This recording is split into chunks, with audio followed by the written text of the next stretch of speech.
At dahil nga may mga bisita, pinaganda ng MMDA o ng Metro Manila Development Authority ang mga bahagi ng Metro Manila na madadaanan ng mga dadalo sa ADB meeting.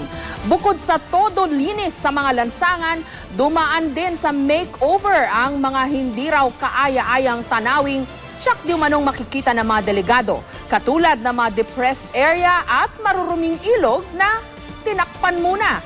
Pero hindi sang-ayon ang ilan sa ganitong beautification ng gobyerno na pinauso raw noong panahon ni dating Pangulong Marcos. May report si Michael Fahati.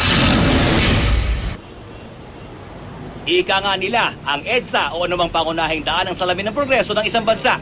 Kung totoo ito, tulad sa New York o Singapore, ano ba ang sinasalamin kapag binabaybay mo ang highway sa Metro Manila? Partikular ang EDSA. Magugulat ka pa ba kung ito ang sasalubong sa'yo?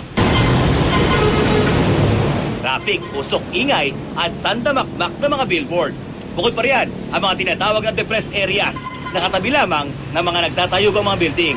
Larawan ng magkakaibang mundo, ginagalawan ng mga taga-syudad. Pero sa utos ng MMDA, ang mga hindi raw kaaya-ayang bahaging ito, tatakpan muna dahil na rin sa pagdating ng mga delegado para sa pulong ng Asian Development Bank sa Maynila. Kailangan ipakita natin sa ating mga bisita na maayos din yung ating Kalakhang Maynila. We owe it to ourselves. Kaya pala huling linggo pa lang ng Abril, abala ang MMDA sa pagkapaalis ng mga pamilyang nakatira sa ilalim ng mga tulay malapit sa airport.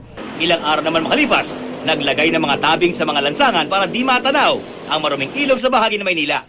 Tutol dito si Bayan Secretary General Renato Reyes. Wala raw itong pinagkaiba sa mga dating administrasyon na nagtatakip sa tunay na kalagayan ng Pilipinas. Gobyerno dapat ang ginagawa, nagpapakatotoo. Kasi kung hindi sila nagpapakatotoo, paano nila malalaman yung problema? Paano nila lulutasin yung problema? Ang ginagawa nila sa pagtatakip ng totoo, wala na rin silang kasigasigan o intensyon na resolbahin yung mga problema. Pero hindi na bago mga beautification projects sa tuwing may mga bigating bisitang dumarating.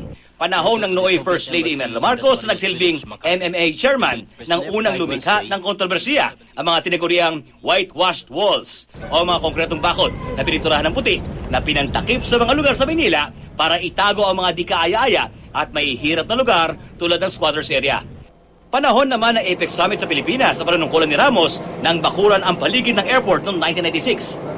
Pero dagdag pa ni Renato Reyes. Yung ADB kahit papano alam nila na may problema sa Pilipinas. Kaya lang, ang gusto pa rin nilang mangyari at gusto nilang papaniwalain ng mundo yung mga impositions nila at policies nila sa ekonomiya na sinusunod ng Pilipinas ay maganda ang epekto.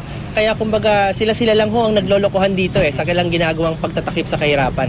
Kung si Juan at Juana naman ang tatanungin kung mahalaga ba ito para sa imahe ng ating bansa sa ibang mundo. Hindi naman yata pagtatakip tawag dun Siguro in a way na kailangan lang beautification. Beautification, pinapaganda lang yung area. Hindi tama. Kasi tatakpan mo talagang gano'n ang tao, may mahirap, may mayaman, di ba?